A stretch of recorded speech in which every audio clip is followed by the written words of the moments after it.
9ನೇ ವಾರ್ಡಿನ ನಾಸಿರ್ ಖಾನ್ ಜಾಸ್ನವರು ನಮ್ಮ ಜೊತೆಗಿದ್ದಾರೆ. ಇವತ್ತು ಇಫ್ತಾರ್ ಕೂಟ ಇಟ್ಕೊಂಡಿದ್ದು ಬಂದು ಅವ್ರ ಅಭಿಪ್ರಾಯನ ಕೇಳಿ.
मल्लिका साहब और उनके पोते जो है हमारे मजलिस में आज हाजिर है, हमारे खुसूसी मेहमान है। और हमारे अब्दुल रहीम साहब भी है और हमारे मोहल्ले के जाने माने बुज़ुर्ग छोटे बड़े सारे लोग हाजिर हैं। दोस्त और बुज़ुर्गों, हमारा चाहे नमाज हो, आवाज़ कम करो, आवाज़ कम करो। अज़ीम बिस्मिल्लाहिर्रहमानिर्रहीम अल्लाहुम्मा इन्नी रकासुंतो व बिकामंतो वालेका तवक्कलतो वाला रिस्वीका अक्तरतो व तक़ब्बल मिन्नी बिस्मिल्लाहि वाला बरकतुल्लाहि।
ನಮ್ಮ ಆತ್ಮೀಯರ ಸ್ನೇಹಿತರು, ನಮ್ಮ ತಮ್ಮಂದಿರು, ನಮ್ಮ ಹಿರಿಯರು, ನಮ್ಮ ಮುಖಂಡರು ಇವರು ಕಡೆಯಿಂದ ನಾನು ಎಲ್ಲರಿಗೆ ಮಾತುಕತೆ ಮಾಡಿ ಸರ್ ಇದು ಒಂದು ಇಫ್ತಾರ್ ಕೂಟ ಒಂದು ಮಾಡೋಣ ಎಸ್ ಎಸ್ ಮಲ್ಲಿಕಾರ್ಜುನ ಸಾಹೇಬರಿಗೆ ಕರೆಯೋಣ ಅಂತ ನಾನು ಇದು ಮಾಡಿದ್ದೆವು.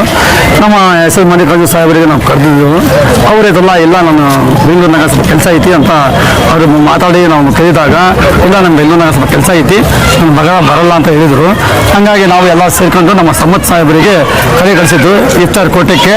ದಯವಿಟ್ಟು ಅದಕ್ಕೆ ಎಲ್ಲರೂ ನಮ್ಮ ಹಿರಿಯರು ನಮ್ಮ ಫಂಕ್ಷನ್ಗೆ ನಮ್ಮ ಇಫ್ತಾರ್ ಕೂಟಕ್ಕೆ ಸಂಬಂಧಪಟ್ಟ ಮತ್ತು ನಾವು ಎಲ್ಲರೂ ಸೇರಿ ನಾವು ಕರೆದಾಗ ನಮ್ಮ ಚಮನ್ ಸಾಹೇಬರು ಅವರು ಬಂದಿದ್ದು ಅವರಿಗೂ ಹೃದಯಪೂರ್ವಕವಾಗಿ ನಾವು ನಮ್ಮ ಕಮಿಟಿಯಿಂದ ನಮ್ಮ ಸ್ನೇಹಿತರಿಂದ ನಮ್ಮ ತಮ್ಮಂದ ಕಡೆಯಿಂದ ಹೃದಯಪೂರ್ವಕವಾಗಿ ಅವರಿಗೂ ಅಭಿನಂದನೆಯನ್ನು ಸಲ್ಲಿಸ್ತೀನಿ. ಅದರ ಜೊತೆಗೆ ನಮ್ಮ ಎ ವಿ ರಹೀಂ ಸಾಹೇಬರು ಮತ್ತು ನಮ್ಮ ಬಿ ಎನ್ ರೇಸ್ಮಿನ್ ಸಾಹೇಬರು ಮತ್ತು ಎ ವಿ ನಾಸಿರ್ ಸಾಹೇಬರು ನಮ್ಮ ಬುತ್ತಿ ಹುಸೇನ್ಪುರ ಸಾಹೇಬ್ ಅವರ ಮಗ ಮೈನು ಅವರು ಬಂದಿದ್ದರು. ಎಲ್ಲರಿಗೂ ಮನಸ್ಸಿನಿಂದ ಪೂರ್ವಕವಾಗಿ ಅವ್ರು ಬಂದಿದ್ದರು. ನಾವು ಮನಸ್ಸಿಂದ ನಮ್ಮ ಸ್ನೇಹಿತರ ಕಡೆಯಿಂದ ನಮ್ಮ ಏಳು ಕಡೆಯಿಂದ ನಾವು ಹೃದಯಪೂರ್ವಕವಾಗಿ ಅವರಿಗೆ ಎಲ್ಲರಿಗೂ ಅಭಿನಂದನೆಯನ್ನು ಸಲ್ಲಿಸ್ತೀನಿ. ದಸ್ತಿಗರ್ ಸಾಹೇಬರು ನಮ್ಮ ಅಲಿ ಸಾಬ ಸಾಬ್ ನಮ್ಮ ಮಾಮು ಇಲ್ಲಿದ್ದಾರೆ ಅವರು ಬಂದಾರ. ಅದ್ರ ಜೊತೆಗೆ ಮತ್ತು ನಮ್ಮ ನಜೀರ್ ಸಾಬ್ ಟಿ ವಿ ನಜೀರ್ ಸಾಹೇಬರು ಬಂದಿದ್ದರು. ಮತ್ತು ಅದ್ರ ಜೊತೆಗೆ ಎಲ್ಲರೂ ಮುಖಂಡರು ಭಾಷಾ ಸಾಹೇಬು, ಬಶೀರ್ ಸಾಹೇಬರು, ಮಹಬೂಬ್ ಸಾಹೇಬ್ ಆಟೋಮಿಕ್ ಅನ್ನಿಗೆ ಎಲ್ಲ ನಮ್ಮ ಸ್ನೇಹಿತರು ಸಲೀಮು, ಸೈಫುಲ್ಲಾ, ಜುಬೇರು, ನಮ್ಮ ಮೊಹಮ್ಮದ್, ಮುನ್ನಾ ಎಲ್ಲರೂ ಅನೇಕ ನಾವು ಸ್ನೇಹಿತರು ನಮ್ಮ ತಮ್ಮಂದರು ಸೇರಿಕೊಂಡು ಒಂದು ಇಫ್ತಾರ್ ಕೂಟವನ್ನು ನಾವು ಮಾಡಿದ್ದೀವಿ, ಹಮ್ಮಿಕೊಂಡಿದ್ದು. ಆ ಇಫ್ತಾರ್ ಕೂಟಕ್ಕೆ ಎಲ್ಲರೂ 9ನೇ ವಾರ್ಡಿನ ಜನ ಸೇರಿ ನಾವು ಒಂದೇ ರೀತಿಯಿಂದ ಮಾಡಿದ್ದೀವಿ. ಅದು ಎಲ್ಲರಿಗೆ ನಮ್ಮ ಮನಸ್ಸಿಂದ ಪೂರ್ವಕವಾಗಿ ಎಲ್ಲರಿಗೂ ಇಲ್ಲಿ ಬಂದಿರೋದಂಥ ಎಲ್ಲರಿಗೂ ನಮ್ಮ ಹೃದಯಪೂರ್ವಕವಾಗಿ ಅಭಿನಂದನೆಯನ್ನು ಸಲ್ಲಿಸ್ತೀನಿ.